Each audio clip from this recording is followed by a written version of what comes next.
Picture this, a full-size, optic-ready, polymer frame striker-fired pistol for under $500. Well under $500.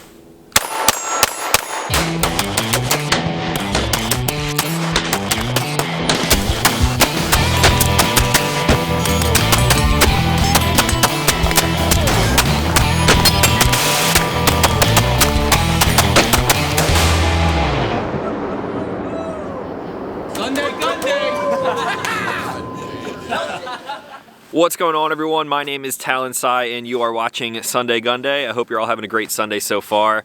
Today we're taking a look at a gun that is sort of middle ground from my perspective. Judging a book by its cover, I think it comes in at a really good price point for all of the function and features that you get with this platform. I'm a little late to the party on this one. It's been reviewed by pretty much everyone out there already, but I figured I might as well make a video of my own, show you guys some of my first shots, actually shoot it myself, and form my own opinion to give that opinion back to you guys. So without further ado, let's take a look at the Masada from IWI. The IWI Masada is a 9mm polymer frame striker fired pistol featuring a low profile barrel for a reduced recoil impulse. The controls are fully ambidextrous and the gun came with 3 interchangeable back straps to fit a wide variety of hand sizes. The frame is made of a high-strength fiberglass reinforced polymer, and the Masada utilizes a growingly popular modular trigger mechanism housing that can easily be removed for maintenance and cleaning.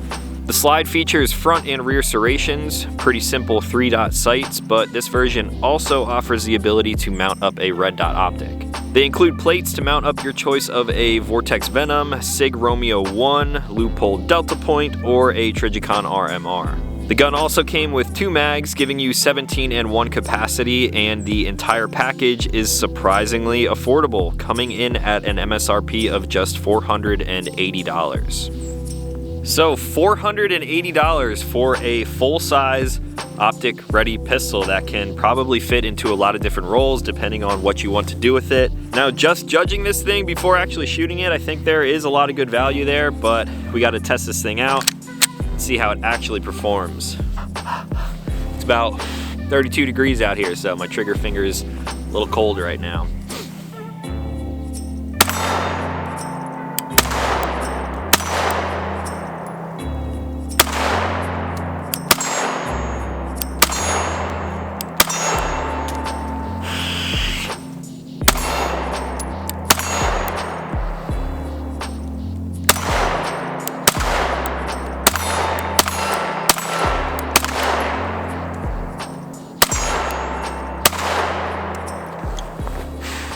Alright, let's talk about this thing.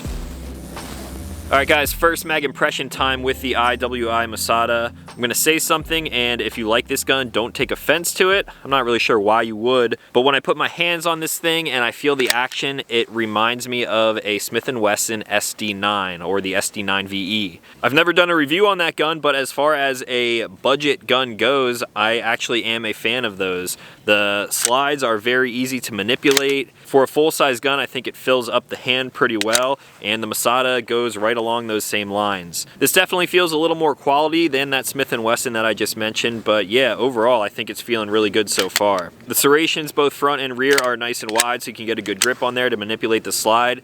The recoil impulse was surprisingly light. Supposedly that is due to the low profile barrel in this thing, and I actually think that any first-time shooters out there would be able to manipulate this thing pretty damn well. On top we have a 3-dot setup. They're just painted white dots, really nothing to write home about there. They do have a tritium filled version, but of course this is the optic ready version, so in the future I would actually like to put an optic on there. The reason I don't have one mounted up for this video is simply because when I buy an optic, it typically lives on whatever gun I bought it for. I did not get around to putting anything on here yet, but maybe I will have to try something a little bit different here in the future. Now moving down to the frame, you have a full-length rail up here, and I'm pretty sure you could put pretty much any light on there without an issue. This thing is truly fully ambidextrous. You can drop the mag from the right side or the left side of the gun. You can also drop the slide from the left side or the right side of the gun. I know I often use the term ambidextrous as a gun that can be shot by both left and right-handed shooters. However, a lot of the times you have to flip mag buttons or switch ejection ports and things like that. However, this one is ready to go right out of the box. I could hand this to a left-handed shooter right now and they would feel right at home. Now, as far as the actual grip goes, I do dig the grip angle of this. I think it points pretty damn naturally, very similar to a Smith & Wesson. But the one thing that I'm not completely sold on are these back straps. Keep in mind that this is just my personal opinion, and all of my videos, for that matter, are just my opinion, so you're gonna disagree with me. But I swapped out all of the back straps. I ended up keeping the one that this thing shipped with on there. And there's something about it that I just don't really care for. I think it's the palm swell in there. It seems like it protrudes out a little bit too much for my liking. Maybe if you had really large hands, that would feel a little bit better for you. The ergonomics are good, however, they're just not really preferred. As you guys know, I can be pretty picky when it comes to stuff like that. And then the only other thing that I noticed right off the bat is that the 17 round mags are nice, metal, they got good base plates on them, but there really is no flare to this mag well on here. I wish that there was a little bit of a lip. I will have to try to do a couple reloads here and see if that causes an issue for me or not. So that's it, quick and simple. I'm gonna load up these magazines and we'll go out and put a couple hundred rounds down and see if this thing runs flawlessly for me all day today. All right, let's do this. Shooting with some gloves today. Oof, let's see how it goes.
Let's give a reload a try. First time trying to reload with this. Hopefully this mag button doesn't give me any issues.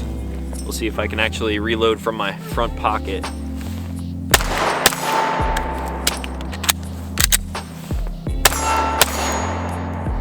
I must have been riding the slide stop on that one. Let's try that again. Ah!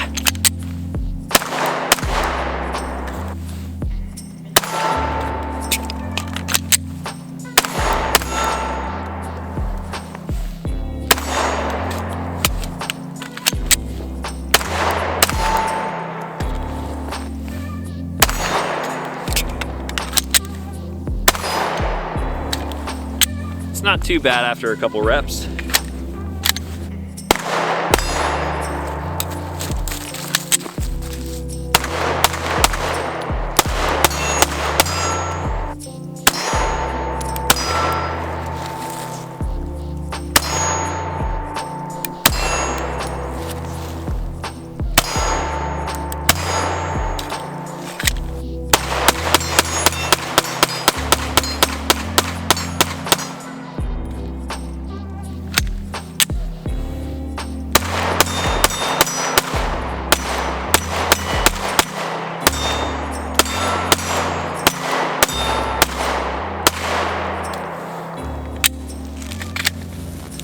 Alright guys, back for some of my final thoughts on the Masada. Let's first take a look at this trigger. Unfortunately for me, I feel like there is a little bit more to be desired here. It's a pretty standard polymer shoe, safety blade in the front there. Once you get that out of the way, there is a little bit of a take up till you feel resistance, and then there is a very springy take up all the way back to where you would normally find a wall. But on this gun, it just really isn't there for me. The reset, pretty far out there. It is tactile and you can hear it a little bit, but then you have that long springy take up again. I can never really feel a defined wall. I don't know, there's just something about it. Maybe if I shoot this thing some more, I would get more accustomed to it. But for my personal opinion, I just wish it was a little bit cleaner of a break, a little bit more of a defined wall so I know when that thing is going to break. But I really can't knock it that much because this is a sub $500 gun. This is in the like top tier of what I consider a more budget style gun. So let's just get right into the pros and cons of this thing. I'm gonna start with the cons. For me personally, again, I don't really like the trigger. And then going back to what I mentioned in the beginning, I'm really not a fan of this backstrap configuration here. The ergos feel good for as far as how this gun points. It points really naturally for me. However, I'm really not a fan of this palm swell on here. I find myself wanting to grip the gun a little bit more around the back beaver tail area. You do get a nice purchase on here with the beaver tail, however, I wish this was a little bit shaped down. Tang shaping is becoming increasingly popular on a lot of different guns when you get into modifying polymer pistols like this, so one thing that I would probably do is shave that down a little bit and give more of a square, slimmer grip profile. So other than those pretty nitpicky cons on here, I really don't have anything else bad to say about this gun. Given the price point, I'm okay with the sights, and I'm probably gonna end up throwing a red dot on top of there anyway. You don't need to send a slide out to be machined for a red dot. You don't need to machine in different serrations on there. This thing is really functional right from the get-go. You got that really nice full-length rail on the front. You could put any kind of light or laser combo that you wish on there. One thing that I wasn't so sure about was the mag release and the reloads because there's really no flare on here. This is my first day out here shooting this gun and I got pretty used to all of this right away. Initially, when just holding this gun, I thought maybe that the mag button was a little bit too recessed, but it turns out that it is pretty positive. I'm sort of pressing it with the tip of my thumb here as opposed to just putting the pad of my thumb on there. But once I got used to this thing, those mags pop out of there really nicely. You can see I'm almost jump out of the gun. As far as the reloads went, it wasn't the fastest, but I was able to seat that mag in there no problem. Close the slide with both fingers if I wanted to. You could come up here and sort of rake it with your trigger finger, or you could simply do it with your thumb on this side. Like I mentioned, I think this thing would be good in a new shooter's hand. I don't think they would have any issue manipulating the slide and getting to all the controls. If you have smaller hands, then you're probably not going to like this grip. I have hands on the larger side and I'm still really not a fan of that palm swell back there. But as far as just operating this gun goes, I think most people would find it to be pretty easy. So again, you get a full-size gun that's optic ready with 2 different magazines, 18 rounds of capacity on there. This thing is ready to go right out of the box and you're gonna be able to pick it up for pretty much well under $500.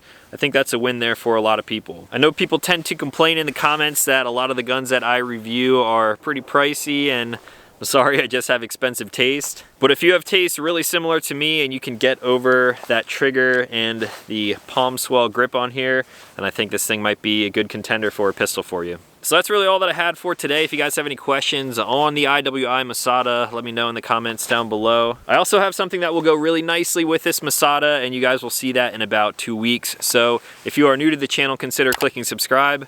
I make new videos every single week, every single Sunday. So that's all for now. As always, thank you guys for watching, and I will talk to you in the next one.